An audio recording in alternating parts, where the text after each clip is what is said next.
Covered call writing strategy, ये एक option hedging strategy है जिसके थ्रू आप अपनी पोजीशन को हैज करके प्रॉफिट कमा सकते हो। तो आइए जानते हैं कैसे वर्क करती है ये स्ट्रेटजी। लेट सपोज हम निफ्टी फ्यूचर को बाय कर लेते हैं। क्योंकि ये हैज स्ट्रेटजी है तो पहले से आपके पास पोजीशन होगी या आप पोजीशन बनाओगे, उसके साथ ही आप हैजिंग के लिए ऑप्शन को इस्तेमाल करोगे। तो निफ्टी फ्यूचर आपने प्लस किया है, बाय किया है और आपका डायरेक्शन बुलिश है।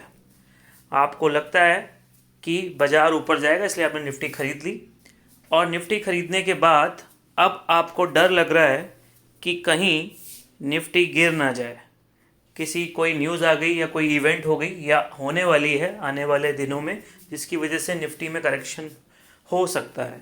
तो उससे बचने के लिए उसको हम कहते हैं डाउन साइड रिस्क। और डाउन साइड रिस्क को कैसे प्रोटेक्ट करें, उससे बचने के लिए हमें अपनी पोजीशन को हैज करना पड़ेगा।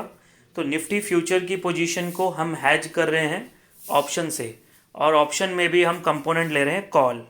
तो कॉल को से या जब हम निफ्टी फ्यूचर को हैज करेंगे तो उसके लिए हमें कॉल को क्या करना पड़ेगा, सेल करना पड़ेगा। तो कॉल सेल करेंगे तो हम बेयरिश हो जाएंगे। निफ्टी फ्यूचर हमने ऑलरेडी बाय कर रखा है, साथ में कॉल सेल कर देंगे। कॉल सेल को हम राइट भी बोलते हैं, इसीलिए कॉल राइटिंग और कॉल सेल एक ही बात है।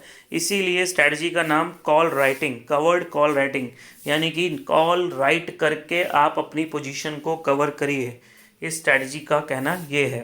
तो इस तरीके से हम डाउन साइड रिस्क को प्रोटेक्ट कर सकते हैं। और एक इम्पॉर्टेंट बात जो आपको ध्यान रखनी है कि आउट द मनी कॉल ही सेल करनी है।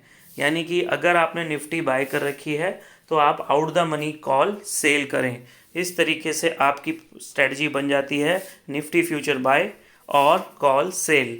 अब ये जो पोजीशन है इसको हम एक प्रैक्टिकल एग्जांपल से समझते हैं। लेट सपोज निफ्टी स्पॉट चल रहा है 9810 यानी कि 9810 पे। अभी आपने निफ्टी फ्यूचर 9800 पे चल रहा है उसको बाय कर लिया और साथ में 10,000 की आउट द मनी कॉल आपने सेल कर दी। तो इस तरीके से आप covered call writing strategy inbuilt कर सकते हैं। आपको डाउन साइड रिस्क प्रोटेक्ट हो चुका है और अगर बाजार ऊपर जाता है तो आपको फ़ायदा होगा, और अगर नीचे आता है और वो आपका जो जितना प्रीमियम है आपके कॉल की सेल करने पे, वो प्रीमियम तक का स्टॉप लॉस आप मेंटेन कर सकते हो। लेट सपोज प्रीमियम इस 10,000 की कॉल का 200 है तो आप 200 स्टॉप लॉस नीचे रख सकते हो अपने निफ्टी फ्यूचर के, क्योंकि 200 रुपये तक नीचे जाने पर भी आपको नुकसान नहीं होगा। जो भी नुकसान आपके निफ्टी फ्यूचर में होगा उसकी भरपाई आपकी कॉल जो आपने ले रखी है, सेल कर रखी है, उसका प्रीमियम कर देगा। तो इस तरीके से आप स्ट्रैटेजी लगा के अपनी पोजीशन को, अपने पोर्टफोलियो को प्रोटेक्ट कर सकते हैं। और इसका इस्तेमाल आप स्पॉट वाले स्टॉक्स को खरीद कर और उसके अगेंस्ट कॉल को लगा कर भी कर सकते हैं। नॉट ओनली कि फ्यूचर में करना है और साथ में उसके कॉल यूज़ करनी है, आप इसके साथ स्पॉट्स में जो भी स्टॉक खरीदेंगे, चाहे रिलायंस लें चाहे कुछ भी लें, उतनी ही सेम क्वांटिटी होनी चाहिए जितना फ्यूचर और ऑप्शन में क्वांटिटी होती है, तब आप ऐसा कर सकते हैं। तो मैं फिर से दोहराता हूँ, निफ्टी फ्यूचर बाय और कॉल सेल, ये स्ट्रेटजी आपकी बनती है और वो कॉल आउट द मनी होनी चाहिए।